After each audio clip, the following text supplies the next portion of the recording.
Bom dia, boa tarde, boa noite. Aqui com vocês, mais uma vez, Cruyff Freitas, representando o CAC Estudos Espíritas, um pouco gripado, mas nada que impeça mais um encontro para o estudo do livro Ação e Reação no nosso Clube do Livro. Convidando você a seguir o CAC no Instagram, @CAC Estudos Espíritas, e a fazer sua inscrição no YouTube, CAC Estudos Espíritas, e ativar as notificações. Então, agora nós vamos de Clube do Livro. Bora? E nossa obra está aqui no próximo slide, sendo que o padrão é esse de CAC, Kardec, Amor e Caridade. E aqui está a obra de estudo. Ela foi editada por André Luiz, psicografada por Francisco Cândido Xavier. E hoje nós vamos de capítulo 5, Almas Enfermiças. No capítulo anterior, falamos do capítulo 4, alguns recém-desencarnados, presenciando e identificando como esses irmãos chegam à Mansão Luz, local onde André Luiz e Hilário, seu amigo de estudo, estão sendo recepcionados pelo instrutor Druso e o auxiliar Silas, para entenderem melhor como funciona essa instituição no plano espiritual e como funciona também esse processo do desencarne e reencarne, né? E hoje o título indica que vamos conhecer algumas almas enfermiças. Então vamos de leitura, juntos. Bom que vocês estão aqui conosco. Fim do repouso a que nos dedicáramos, Silas, por inspiração do dirigente da casa, veio convidar-nos a rápido passeio pelos arredores. Druso, aliás, com semelhante lembrete, atendia-nos ao propósito de algo estudar sobre os princípios de causa e efeito nas criaturas recém-desencarnadas. Sabíamos que a morte do corpo denso era sempre o primeiro passo para a colheita da vida, e por isso não ignorávamos que o ambiente era dos mais favoráveis à nossa investigação construtiva, porque o imenso umbral à saída do campo terrestre vive repleto de homens e mulheres que vararam a grande fronteira em plena conexão com a experiência carnal. Ou seja, eles estavam na Mansão Luz, local de acolhimento no umbral, um local de atendimento aos espíritos que estavam em condição de aceitar o tratamento, de serem ali recepcionados, mas existia uma grande quantidade de espíritos em sofrimento ao redor da Mansão Luz. E André Luiz identifica aquilo como uma grande oportunidade de aprender um pouco, já que muitas almas que tinham desencarnado, que tinham saído de uma encarnação, ainda estavam muito apegadas às questões da carne, da matéria. E ele então queria, junto com Hilário, estudar ali a relação de causa e efeito da vida daqueles espíritos. Continuando. Hilário e eu, alegremente, pusemos-nos no encalço do companheiro que, transpondo conosco largo portão de acesso ao exterior, nos disse bem-humorado, de certo ciente de nossos objetivos, sabendo o que eles queriam. Sem qualquer dúvida para nós, aqui Silas falando, tá, gente? Sem qualquer dúvida para nós, que voltamos recentemente da Terra, ou seja, que desencarnaram há pouco tempo, as províncias infernais, muito mais do que as celestes, são adequadas às nossas pesquisas sobre a lei de causa e efeito, de vez que o crime e a expiação, o desequilíbrio e a dor fazem parte de nossos conhecimentos mais simples nas lides cotidianas, ao passo que a glória e o regozijo angélicos representam estados superiores de consciência que nos transcendem a compreensão.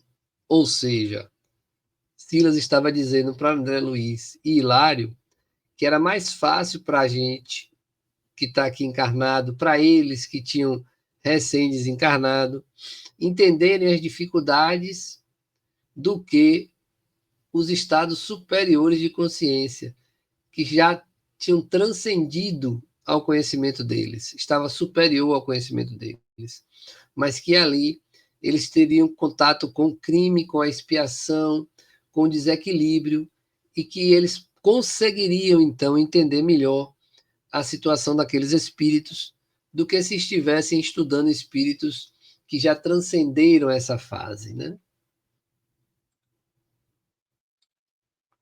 E, espraiando o olhar pelos quadros tristes em derredor, acrescentou, reconduzindo a frase à comovente inflexão: estamos psiquicamente mais perto do mal e do sofrimento. Em razão disso, entendemos sem qualquer discrepância os problemas aflitivos que se multiplicam aqui. Então, estavam ali rodeados de problemas psíquicos e ficava mais fácil entendê-los naquela instituição, Mansão Luz, sem qualquer tipo de dificuldade. E André Luiz continua. À medida que nos afastávamos, empreendíamos mais vasta penetração na sombra densa, a espessar-se cada vez mais, alumiada, porém, aqui e ali, por tochas mortiças, como se a luz, nos sítios em torno, lutasse terrivelmente para nutrir-se e sobreviver. Soluços e gritos, imprecações e blasfêmias emergiam da treva.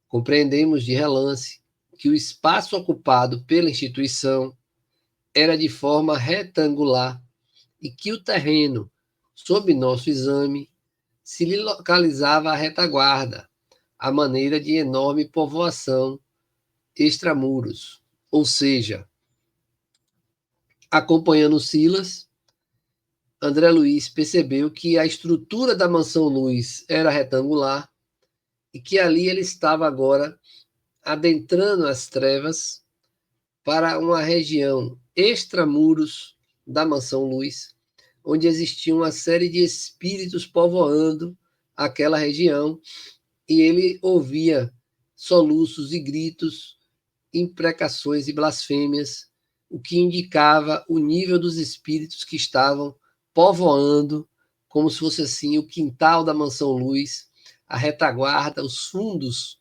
daquela instituição. Percebendo-nos a curiosidade e o interesse, o assistente veio ao encontro de nossas indagações, explicando: achamos-nos efetivamente na zona posterior ao nosso instituto, em larga faixa superlotada de espíritos conturbados e sofredores. Hilário, que não se via menos surpreendido que eu, observou sem rebuços. Mas toda essa gente parece relegada à intempérie.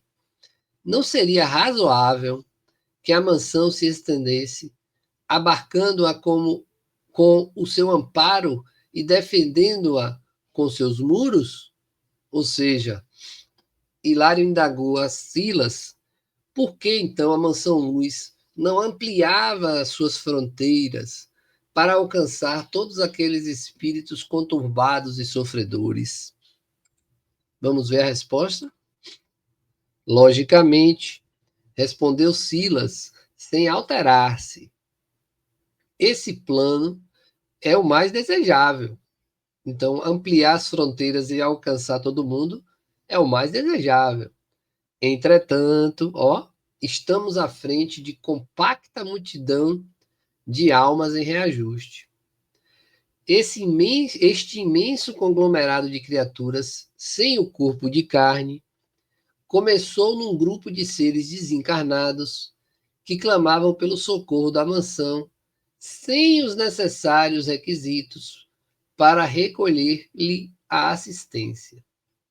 Firme na execução do programa que lhe assiste, nossa casa não lhes podia abrir as portas de imediato, em face do desespero e da revolta em que se comprazem, mas também não desdenhava a possibilidade de prestar-lhes a ajuda possível fora do campo de ação em que vive sediada.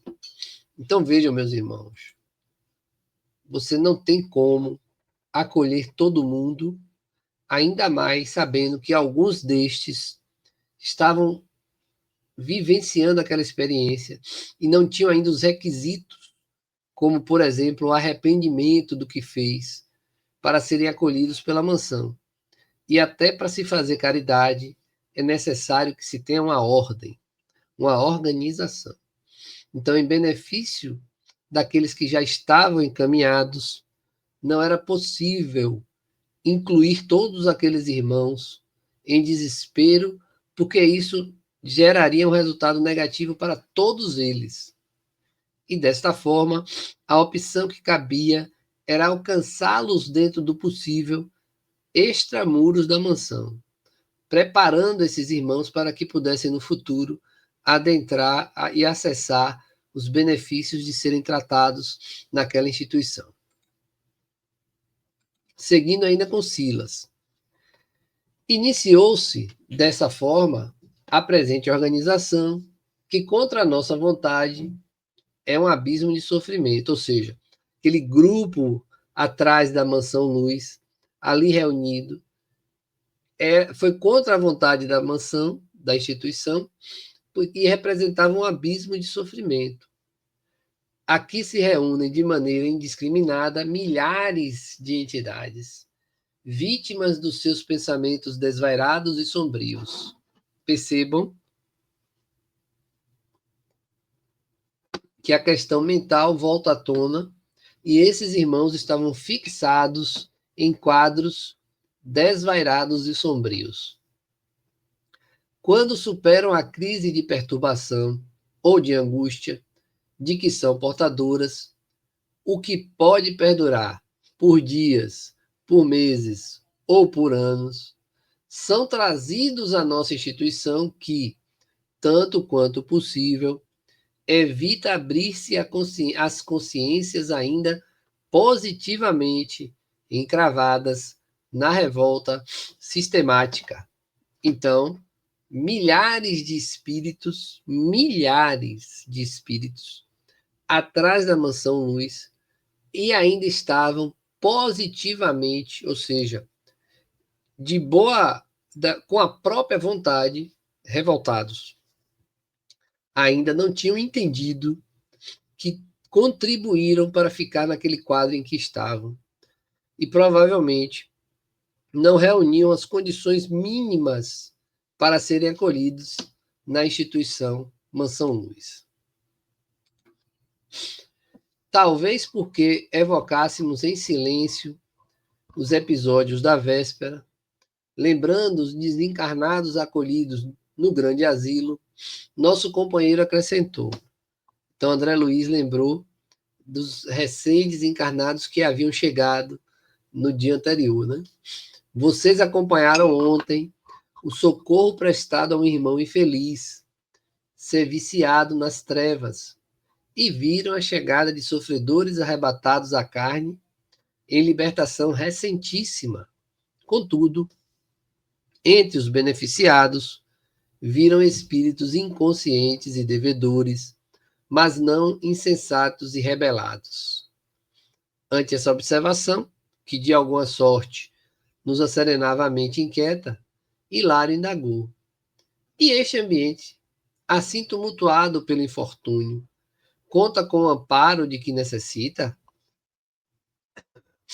Vejam mais uma vez a preocupação de Hilário com aquelas almas, aqueles espíritos que ali estavam, milhares deles, em sofrimento, ao que Silas tinha acabado de explicar que aqueles que foram recolhidos no dia anterior, mesmo inconscientes, eles já não eram insensatos e rebelados, ou seja, eles se aceitavam, eles reconheciam a dificuldade da encarnação e os erros que cometeram, diferente daqueles milhares que ali estavam, ainda sem entender que estavam errados ao ficarem aprisionados a estados mentais voltados completamente para a matéria.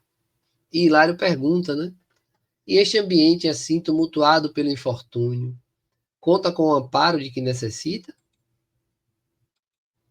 Sim, aclarou Silas, nosso amigo. Muitas criaturas recuperadas na mansão aceitam aqui preciosas tarefas de auxílio, incumbindo-se da assistência fraterna em largos setores dessa região torturada. Melhoradas lá, trazem para aqui as bênçãos recolhidas, transformando-se em valiosos elementos de serviço de ligação. Através delas, a administração do nosso instituto atende a milhares de consciências necessitadas e sabe com segurança quais os irmãos sofredores que se fazem dignos de acesso à nossa casa, após a transformação gradual a que se ajustam, espalhando-se nos campos de sombra, em pequenos santuários domésticos, aqui continuam a própria restauração, aprendendo e servindo. Então Silas explica para André Luiz e Hilário que naquele local vários irmãos transitam, identificando e recolhendo aqueles que se acham em um melhoramento, que possam adentrar a mansão e receber um acompanhamento maior, inclusive se transformando em trabalhadores da casa. Entretanto, continuou Hilário curioso, tão infortunada colônia de almas em desajustes não sofrerá o domínio das inteligências perversas, quais as que vimos ontem no lado oposto a estes sítios? Sim, respondeu Silas. Os assaltos dessa ordem são aqui constantes e inevitáveis, principalmente em torno das entidades que largaram cúmplices bestializados em antros infernais ou em núcleos de atividades terrestres. Em tais casos, as vítimas de semelhantes feras humanas desencarnadas padecem longos e inenarráveis suplícios através da fascinação hipnótica de que muitos gênios do mal são cultores exímios. Então vejam que os espíritos já em sofrimento, porque eles estavam ali no umbral, numa zona onde milhares deles já estavam em sofrimento. E ainda assim, eles recebiam ataques de outros que eram bestializados, muitos deles já perdendo a forma humana e que sabiam usar os fluidos, sabiam usar o pensamento para exercer sobre aquelas almas sofredoras uma fascinação hipnótica. E Silas identifica esses irmãos como sendo o quê? Gênios do mal. Gênios do mal. Então, são cultores exímios da fascinação hipnótica. E aí, meus irmãos, entendam, são esses que promovem as obsessões. São esses que promovem as fascinações e as subjugações nos encarnados, muitas vezes usando essas almas sofredoras como escravos, como funcionários para executar as tarefas, para obsidiar e prejudicar muitos encarnados. Só que esses que estão sendo usados são apenas almas sofredoras. O perigo são esses gênios do mal, que sabem usar inclusive a hipnose para incentivar e manter esses sofredores vinculados a encarnados que assim sofrem certos desajustes e doenças na sua encarnação. Continuando. E depois de ligeira pausa, Silas acrescentou: são esses alguns dos fenômenos de flagelação compreensível que alguns místicos do mundo, em desdobramento mediúnico, no reino das trevas, classificaram como sendo vasta purificação. Para eles, as almas culpadas depois da morte experimentam horríveis torturas por parte dos demônios aclimatados nas sombras. Então vejam que os médiuns em desdobramento, vendo esses espíritos bestializados, criaram a imagem de demônios. As informações do assistente, casadas aos gemidos e lamentações que ouvíamos sem cessar, impunham-nos desagradável impressão. Foi por isso, talvez, que Hilário, penosamente tocado pelos gritos em torno, interrogou, surpreendido: Mas por que, diz você, flagelação compreensível, termo usado por Silas acima? Então, fenômenos de flagelação compreensível. Por quê? E num desabafo, Hilário continua: Acha justo que tanta gente aqui se aglutine em semelhante desolação? Silas sorriu triste e obtemperou: Compreendo-lhe o pesar. Indiscutivelmente, tanta dor reunida não seria justa se não viesse de quantos preferiram no mundo o trato diário com a injustiça.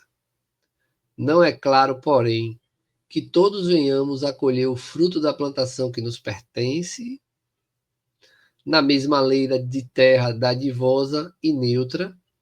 Quem acalenta a urtiga, recolhe a urtiga, que fere, e quem protege o jardim, tem a flor que perfuma. O solo da vida é idêntico para todos nós. Lei de causa e efeito, lei da sementeira, você colhe aquilo que planta. Então, se aquelas almas estavam sofrendo, se aquelas almas, milhares delas estavam sofrendo, foi porque na encarnação preferiram no mundo o trato diário com a injustiça. E aí eu lembro de Jesus, né? Nesse feriado pós-Páscoa, sede bons como vosso Pai Celestial é bom para com todos. Então, continuando, não encontraremos aqui, nesse imenso palco de angústias, almas simples e inocentes, mas sim criaturas que abusaram da inteligência e do poder e que voluntariamente surdas à prudência se extraviaram nos abismos da loucura e da crueldade, do egoísmo e da ingratidão, fazendo-se temporariamente presas das criações mentais insensatas e monstruosas que para si mesmas teceram. Então, nossa conversação foi interrompida de imediato, à frente de pequena casa, a confundir-se com o nevoeiro, de cujo interior brotava reconfortante jorro de luz. Cães enormes que podíamos divisar cá fora, na faixa de claridade bruxuleante, ganiam de estranho modo, sentindo-nos a presença. Então vejam que as almas, aquelas milhares de almas sofredoras que ali estavam, eram as responsáveis pela situação em que viviam, porque plantaram no mundo, na encarnação e provavelmente em várias delas, esses abismos que levaram à loucura, à crueldade, ao egoísmo, à ingratidão. Então, elas ficaram, e isso que é importante guardar, ó, ficaram temporariamente presas nas criações mentais insensatas e monstruosas que elas mesmas criaram. E por isso a ideia de sofrimento eterno que muitos têm. E a gente sabe que não existe sofrimento eterno, porque tudo passa. De súbito, um companheiro de alto porte e rude aspecto apareceu e saudou-nos da diminuta cancela que nos separava do limiar, abrindo-nos passagem. Silas não apresentou alegremente. Era Orzio, um dos guardas da mansão, em serviço nas sombras. A breves instantes, achávamos-nos na intimidade de pouso tépido. Aos ralhos do guardião, 2 dos 6 grandes cães acomodaram-se junto de nós, deitando-se-nos aos pés. Orzio era de constituição agigantada, figurando-se nos figurando-se-nos um urso em forma humana, de tão grande que ele era. No espelho dos olhos límpidos mostrava sinceridade e devotamento. Tive a nítida ideia de que éramos defrontados por um penitenciário, confesso, a caminho de segura regeneração. Então, Orzio era do bem, Orzio era o vigilante da mansão, mas ainda assim, André Luiz olhou para ele e viu como se fosse um penitenciário, confesso, mas a caminho de segura regeneração. Na sala estreita e simples, alinhavam-se alguns bancos e acima deles destacava-se um nicho ovalado, em cujo bojo havia uma cruz tosca, alumiada por uma candeia estruturada em forma de concha.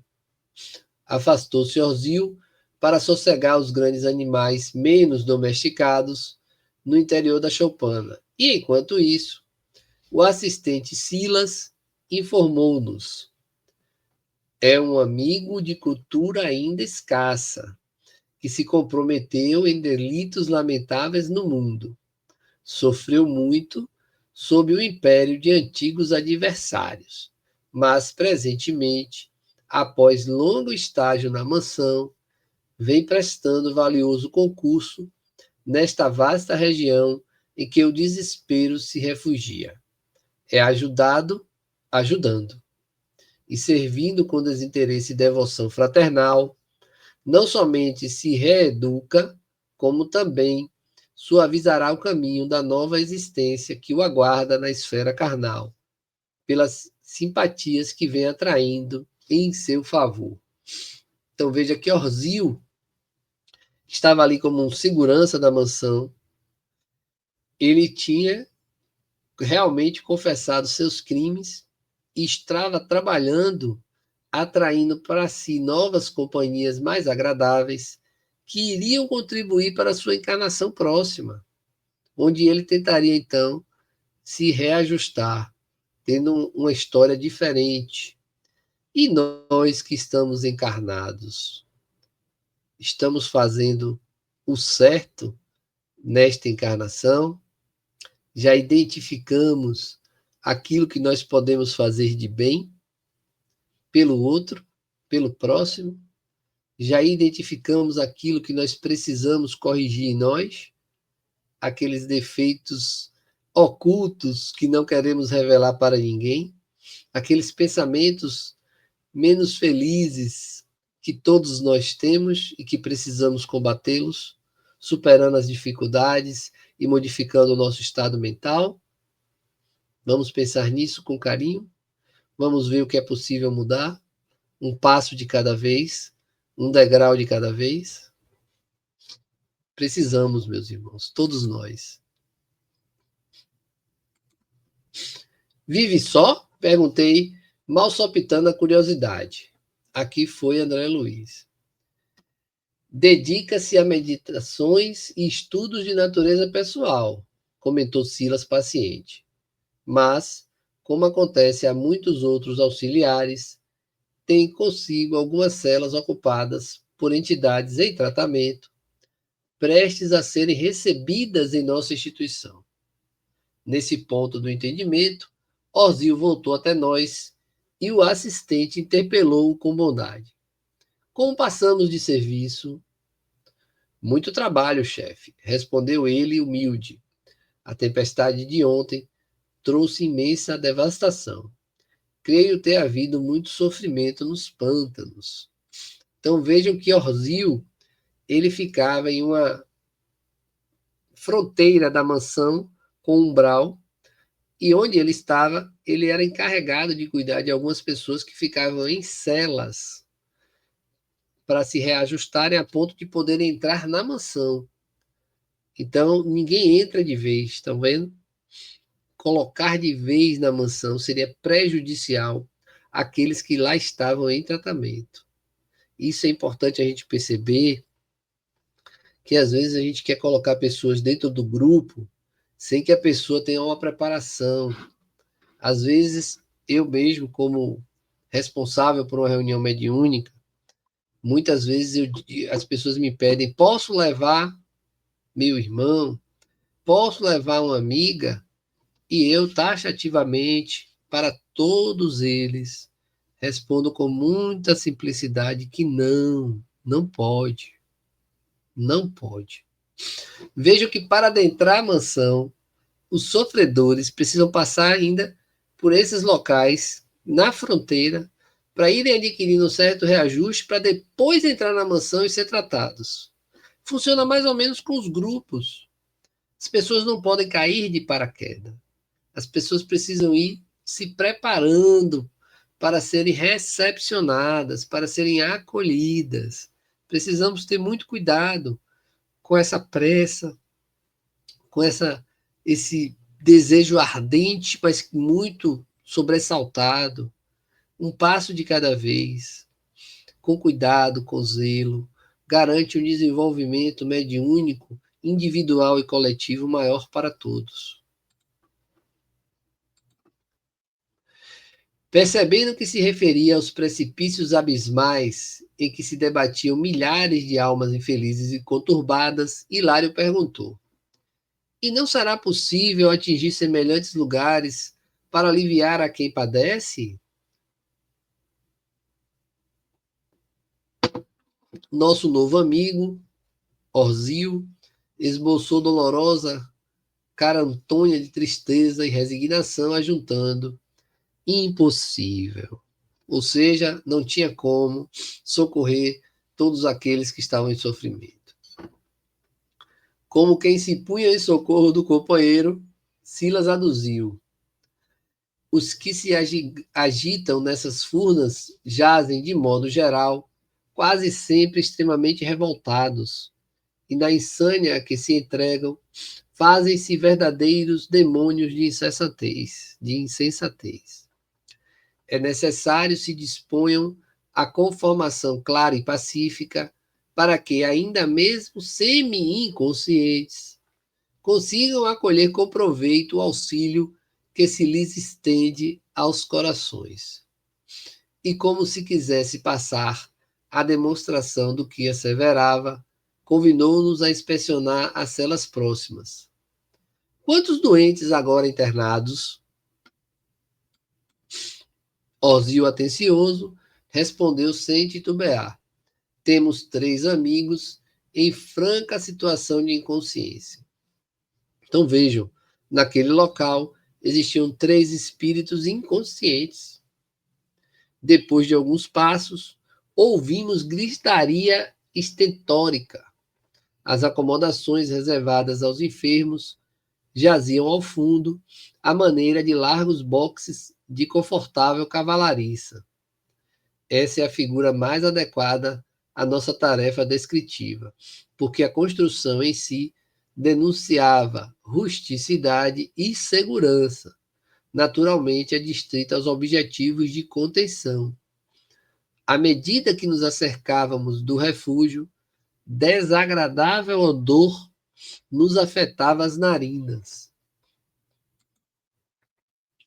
Respondendo-nos à inquirição íntima, Silas salientou: vocês não ignoram que todas as criaturas vivem cercadas pelo halo vital das energias que eles vibram no âmago do ser. E esse halo é constituído por partículas de força a se irradiarem por todos os lados, impressionando-nos o olfato de modo agradável ou desagradável, segundo a natureza do indivíduo que as irradia. Assim sendo, qual ocorre na própria Terra, Cada entidade aqui se caracteriza por exalação peculiar. Sim, sim, confirmamos Hilário e eu simultaneamente. Entretanto, o cheiro alarmante de carne em decomposição era para nós ali um acontecimento excepcional. Então vejam que Silas explica que os espíritos desencarnados eles podem indicar um aroma, vou chamar assim, porque esse aroma ele pode ser agradável ou não. E naquele caso, André Luiz e Hilário estavam presenciando a sensação de sentirem o cheiro de carne em decomposição, ou seja, daqueles corpos que foram deixados para trás, que estavam provavelmente enterrados, se decompondo.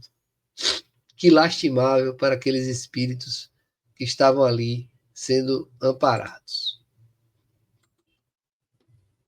Silas percebeu-nos a estranheza e endereçou interrogativo olhar ao encarregado daquele oratório de purgação, o qual informou presto. Aqui, agora, Orzio. Temos conosco o irmão Corsino, cujo pensamento continua enrodilhado ao corpo sepulto de maneira total. Percebem? Estava pensando no corpo. Enredado à lembrança dos abusos a que se entregou na carne, ainda não conseguiu desvencilhar-se da lembrança daquilo que foi, trazendo a imagem do próprio cadáver à tona de todas as suas recordações. Silas não teceu qualquer comentário novo, porque atingíamos de chofre o primeiro abrigo cuja porta gradeada nos deixava contemplar lá dentro um homem envelhecido, de cabeça pendida entre as mãos, e aclamar: chamem meus filhos, chamem meus filhos. Vejam que interessante que o ambiente era gradeado. Claro que sabemos aí a construção fluídica magnética com a intenção de mantê-los ali, proteger e também não permitir que outras entidades, outros espíritos ataquem aqueles irmãos. É o nosso irmão Veiga, disse Orzio prestimoso.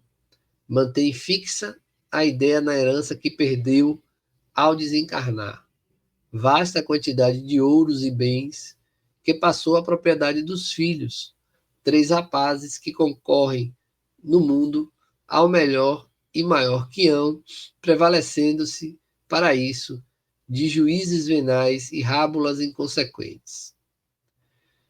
Acostados agora aos varais da porta, Silas recomendou-nos observar com atenção mais detida o ambiente que formava a psicosfera do enfermo. Então, eles ficaram observando Veiga. Efetivamente, de minha parte, André Luiz falando, percebi que surgiam e desapareciam, fugazes, semelhantes às figurações efêmeras que se desprendem silenciosas dos fogos de artifício. Desses painéis que se avivavam e se apagavam ao mesmo tempo, transpareciam 3 jovens, cujas imagens passageiras vagueavam entre documentos esparsos, cédulas e cofres refertos de valores, como que pincelados no ar com tinta tenuíssima que se adelgaçava e se recompunha sucessivamente. Essas eram as imagens mentais de Veiga. Compreendi que registrávamos as formas pensamentos criadas pelas reminiscências do nosso irmão, que, de certo, na situação em que se nos apresentava, não podia, de momento, senão viver o seu drama íntimo, tal a insistência da fixação mental em que se encarcerava. Amparado, evidentemente, pelas vibrações de auxílio que o assistente lhe enviava, segundo percebi, esfregou os olhos como quem buscava liberar-se de garoa imperceptível e assinalou-nos a presença. Avançou de um salto para nós e, apoiando-se nas grades que nos separavam, gritou dementado: Quem sois? Juízes? Juízes? E derramou-se em lamúrias que nos tocavam o coração. E aqui Veiga vai falar da sua vida, né, da sua história. Lutei por 25 anos para reaver a herança que me cabia por morte de meus avós. E quando a vi nas mãos, a morte me arrebatou ao corpo sem piedade. Não me resignei a essa injunção e permaneci em minha velha casa. Desejava, pelo menos, acompanhar a partilha do espólio que me interessava, mas meus rapazes amaldiçoaram-me a influência, impondo-me, a cada passo, frases venenosas e hostis. Não satisfeitos com as agressões mentais que me infligiam, começaram a perseguir minha segunda esposa, que lhes foi mãe ao invés de madrasta, administrando-lhe tóxicos por medicação inocente, até que a pobrezinha foi internada numa casa de loucos sem esperança de recuperação. Tudo por causa do nosso rico dinheiro que os malandros querem pilhar. Diante de tal injustiça, pensei suplicar o favor dos seres que povoam as trevas, porque somente os gênios do mal devem ser os fiéis executores da grande vingança. Olha o conhecimento de Veiga. Ele foi procurar as trevas porque ele queria vingança e ele sabia que ali ele iria encontrar espíritos que ele designou gênios do mal, capazes de executar uma grande vingança. Tentou enxugar as lágrimas de desespero e acrescentou: Dizei-me, por que motivo terei alimentado infelizes ladrões, julgando acariciar filhos de minha alma? Casei-me quando moço, acalentando sonhos de amor, e gerei espinheiros de ódio. E como a voz de Silas se fez ouvir rogando calma, o infortunado vociferou desabrido: Nunca, nunca perdoarei. Recorri aos infernos, sabendo que os santos me aconselhariam conformidade e sacrifício. Quero que os demônios torturem meus filhos, tanto quanto meus filhos me torturam. Muitos espíritos chegam à reunião mediúnica dizendo isso. Eu já sei o que vocês vão me falar, mas eu não estou pronto para aceitar. Eu quero continuar no meu propósito. E olha o que Veiga estava dizendo aí. Para Silas, ambos em estado de erraticidade, ou seja, ambos sem um corpo físico. Que ele sabia que se procurasse bons espíritos, iria ser aconselhado ao bem, ao perdão, ao recomeço, mas que ele não queria isso, que ele queria a vingança e queria torturar os filhos, seus próprios filhos.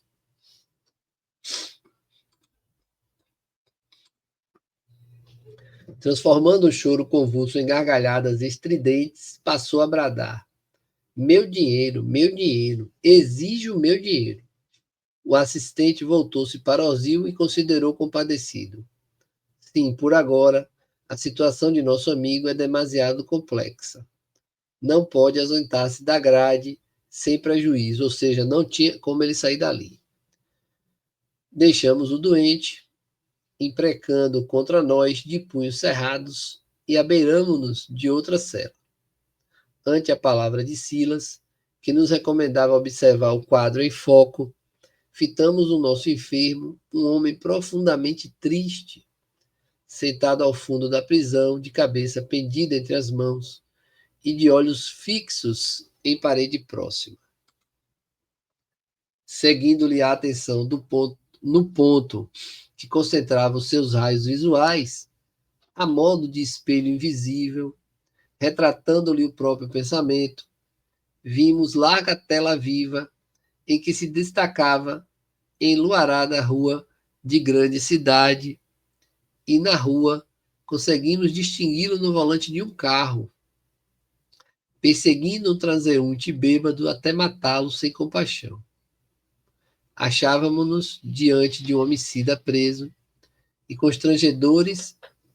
a constrangedores quadros mentais que o encerravam em punitivas recordações. Notava-se-lhe a intraduzível angústia entre o remorso e o arrependimento.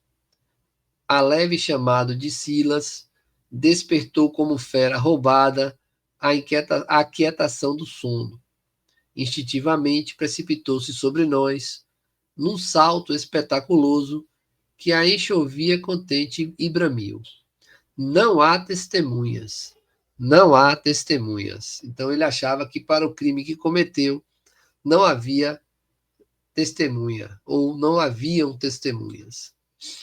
Não fui eu quem atropelou o infeliz, não obstante o odiasse com razão. Que pretendem de mim? Denunciar-me? Covardes! Espreitavam então a rua morta?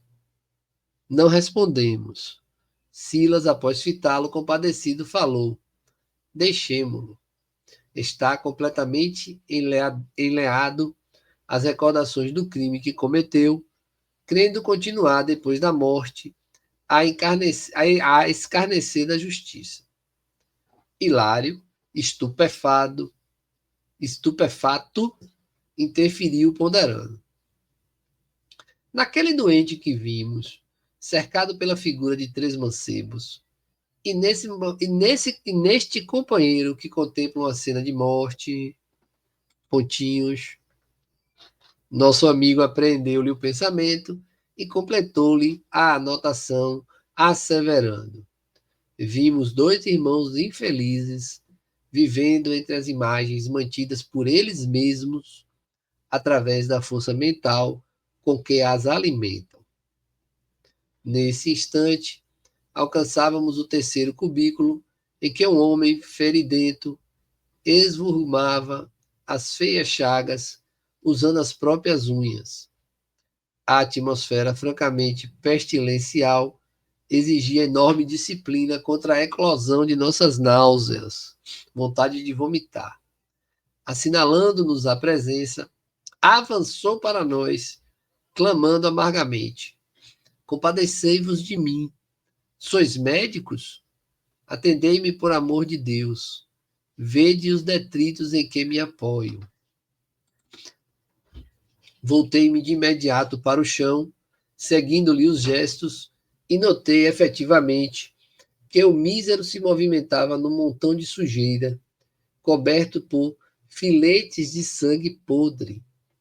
Somente depois de mais ampla atenção, averiguei que o quadro repugnante era constituído pelas emanações mentais do companheiro infeliz sob nossos olhos.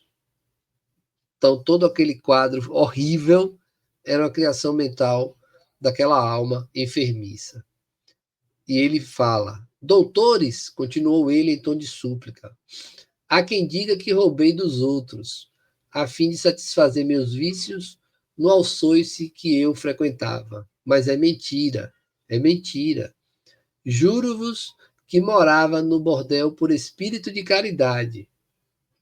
As mulheres desditosas requeriam defesa. Auxiliei-as quanto pude. Ainda assim, adquiri junto delas a enfermidade que me aniquilou o corpo físico e que ainda me empresta a respiração, convertendo-se aqui em meu próprio hálito. Socorrei-me por quem sois. Socorrei-me por quem sois.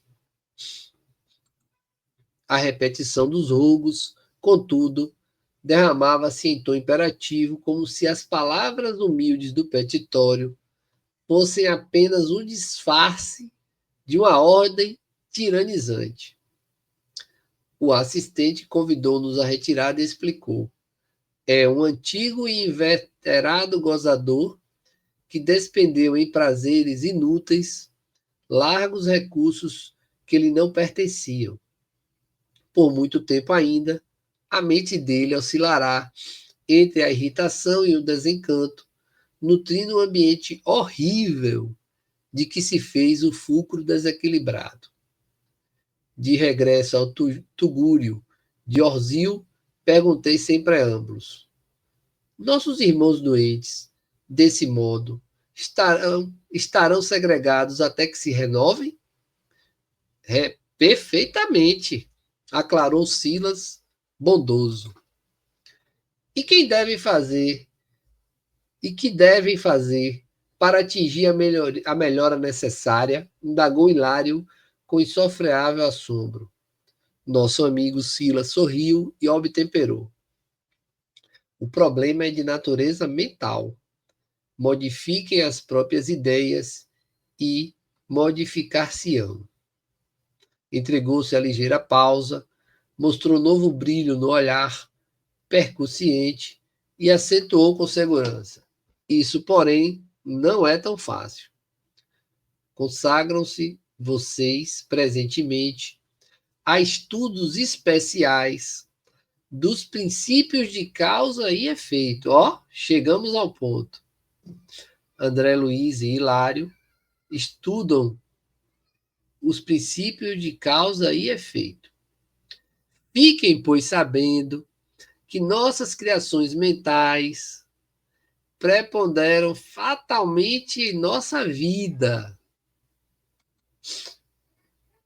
Libertam-nos quando se enraizam no bem que sintetiza as leis divinas e encarceram-nos quando se firmam no mal, que nos expressa a delinquência responsável, enleando-nos, por essa razão, ao vinco sutil da culpa. Afirma velho aforismo popular na terra que o criminoso sempre volta ao local do crime. Daqui podemos asseverar que, mesmo desfrutando a possibilidade de ausentar-se da paisagem do crime, o pensamento do criminoso está preso ao ambiente e à própria substância da falta cometida. Ou seja, escapa-se das leis dos homens, mas não se escapa das leis de Deus. E reparando em nossa perplexidade, acrescentou: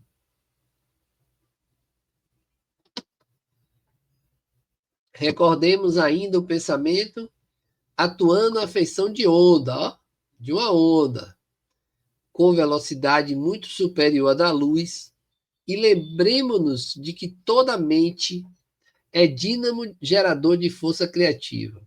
Ora, sabemos que o bem é expansão da luz e que o mal é condensação da sombra. Quando nos transviamos na crueldade para com os outros, nossos pensamentos, de novo, estão vendo? Tudo no pensamento. Ondas de energia sutil, de passagem pelos lugares e criaturas, situações e coisas que nos afetam a memória, agem e reagem sobre si mesmos em circuito fechado e trazem-nos assim de volta às sensações desagradáveis auridas ao contato de nossas obras infelizes. Então, meus irmãos, nós não esquecemos o mal que praticamos. E aí ele vai explicar, Silas vai explicar para André Luiz e Hilário. Estudamos 3 tipos de almas que deixaram na existência última, na última encarnação, somente quadros tristes e lamentáveis, nos quais não dispõem de atenuantes que lhes empalideçam as faltas indiscutíveis, ou seja, não praticaram bem. Os filhos do nosso amigo que sofre a fixação de usura não receberam dele quaisquer recursos de educação dignificante que os habilitem a ajudá-lo. Quando visitados pelas ondas do pensamento paternal, que voltam ao centro de origem carregadas pelos princípios mentais de ódio e egoísmo dos jovens litigantes. Então, os filhos já não tiveram instrução. E o pai quer a fortuna para ele, mesmo estando no estado de espírito errante, sem corpo. Isso gera ódio e egoísmo nos filhos, que não receberam nenhum tipo de instrução edificante.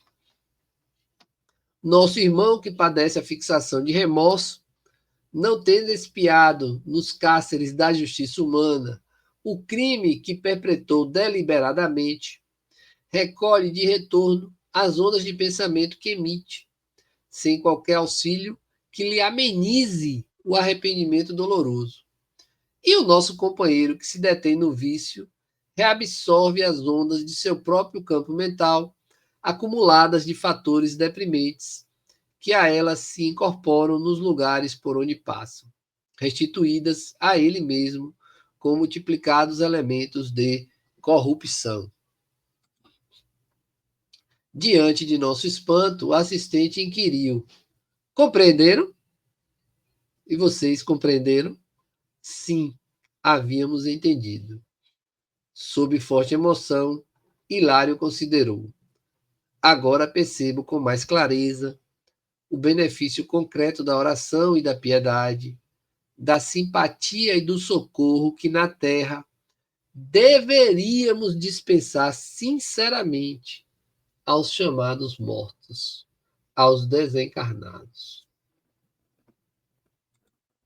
Sim, sim, respondeu Silas prestimoso.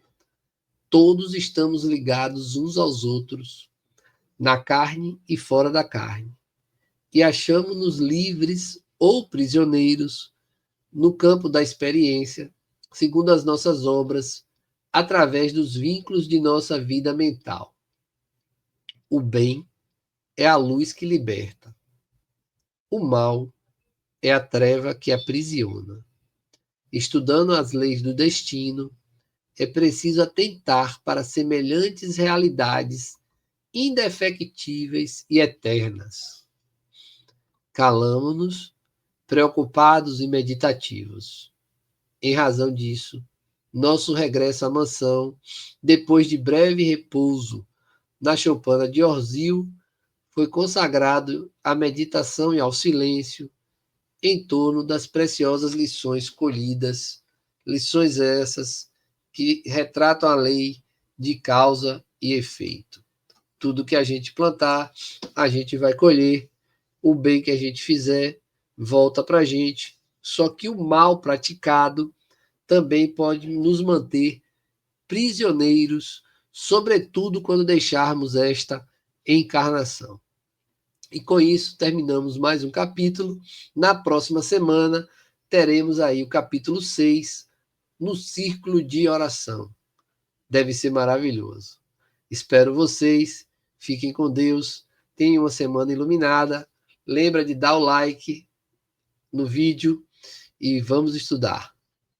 Beijos magnéticos e até a próxima.